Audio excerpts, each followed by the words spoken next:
sumpah atau janji dengan tekad yang kuat untuk menjalankan tugas mereka dengan integritas dan dedikasi. 4. Penandatanganan. Setelah mengucapkan sumpah atau janji, pegawai mungkin diminta untuk menandatangani dokumen resmi yang memuat isi dari sumpah atau janji tersebut. 5. Pengakuan dan pengesahan. Setelah proses ini selesai, sumpah atau janji tersebut diakui dan disahkan oleh pihak yang berurusan. Untuk membuat dokumen sumpah atau janji pegawai, biasanya langkah-langkahnya sebagai berikut. 1. Identifikasi format. Pastikan Anda memiliki format dokumen yang sesuai dengan kebijakan dan peraturan yang berlaku di lembaga atau instansi tempat Anda bekerja. 2. Isi informasi pegawai. Mulailah dengan mengisi informasi identitas lengkap pegawai yang akan mengucapkan sumpah atau janji, termasuk nama, jabatan, dan nomor identifikasi pegawai. 3. Tentukan teks sumpah atau janji. Sertakan teks lengkap dari sumpah atau janji yang akan diucapkan oleh pegawai. 4. Penandatanganan.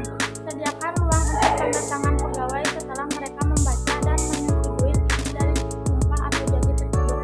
5. Pengesahan.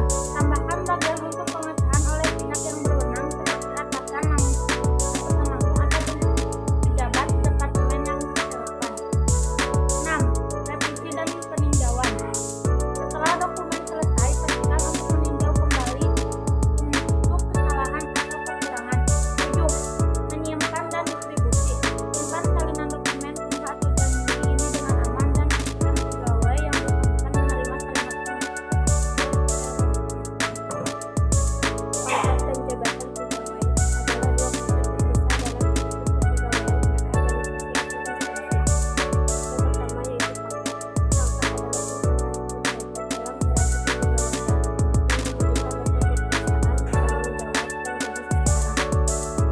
jawab, dan gaji seseorang. Pangkat seringkali terkait dengan kualifikasi yang diberikan oleh undang-undang atau peraturan kepegawaian dan biasanya mempengaruhi prospek karir seseorang. Yang kedua yaitu jabatan kepegawai, merujuk pada posisi atau peran spesifik yang dipegang oleh seseorang dalam organisasi atau institusi. Setiap jabatan memiliki deskripsi pekerjaan yang menyerahkan tanggung jawab, tugas, dan kewenangan yang proporsional dengan dengan demikian seseorang bisa memiliki pangkat tertentu dan menduduki jabatan tersebut sesuai dengan kualifikasi dan pengalaman mereka. Misalnya, seseorang bisa menduduki pangkat sebagai letnan dan menembaki tugas inspektur para pegawai. Kemudian jabatan struktural dan jabatan fungsional. Jabatan struktural itu mengacu pada posisi statistik dalam sebuah organisasi yang ditentukan oleh struktur hierarki, seperti manajer, supervisor, atau direktur. Jabatan ini menunjukkan tingkat tanggung jawab, kewenangan, dan kewenangan seseorang dalam organisasi. Yang ketiga, jabatan fungsional adalah posisi yang spesifik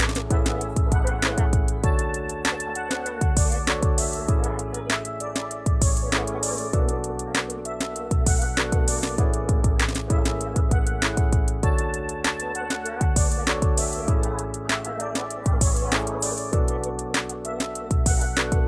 ditentukan oleh fungsi atau tugas tertentu yang harus dilaksanakan, seperti akuntan, desainer grafis, atau programmer.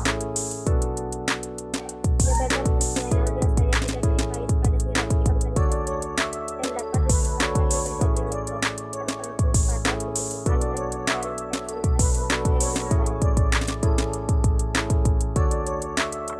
Dari 9. Proses kenaikan pangkat dan jabatan adalah serangkaian langkah atau proses yang harus diikuti oleh seorang pegawai atau karyawan untuk naik ke tingkat pangkat atau jabatan yang lebih tinggi dalam sebuah organisasi atau instansi. Ini biasanya melibatkan evaluasi kinerja, penilaian kompetensi, dan pemenuhan syarat-syarat tertentu yang ditetapkan oleh aturan atau kebijakan organisasi. Garis 10.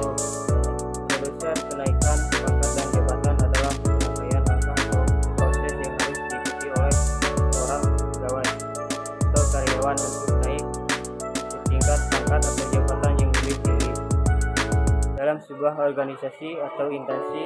Ini biasanya melibatkan evaluasi kinerja, penilaian kompetensi, dan pemenuhan syarat-syarat tertentu yang ditetapkan oleh aturan atau kebijakan organisasi.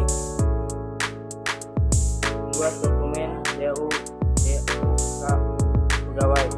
Itu berikut adalah Prosedur dasar untuk dokumen daftar usul kenaikan DUK pegawai.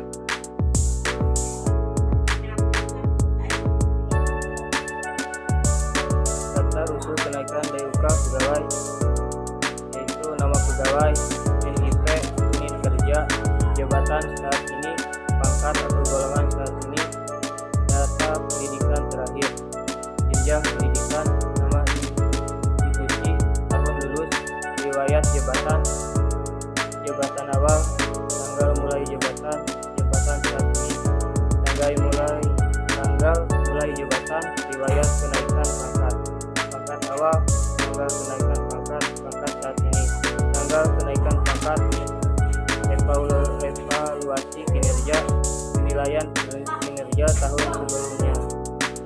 Kinerja saat ini dijelaskan dengan penilaian atau evaluasi terbaru dari atasan atau pemimpin langsung.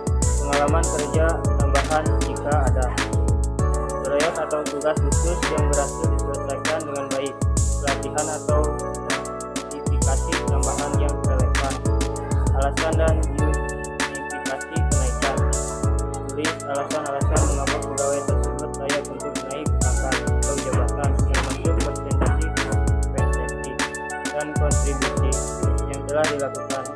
Rekomendasi, saran atau rekomendasi dari atasan langsung atau pemimpin unit terkait kenaikan pangkat jabatan. Tanggal usulan, tanggal pegawai, tanda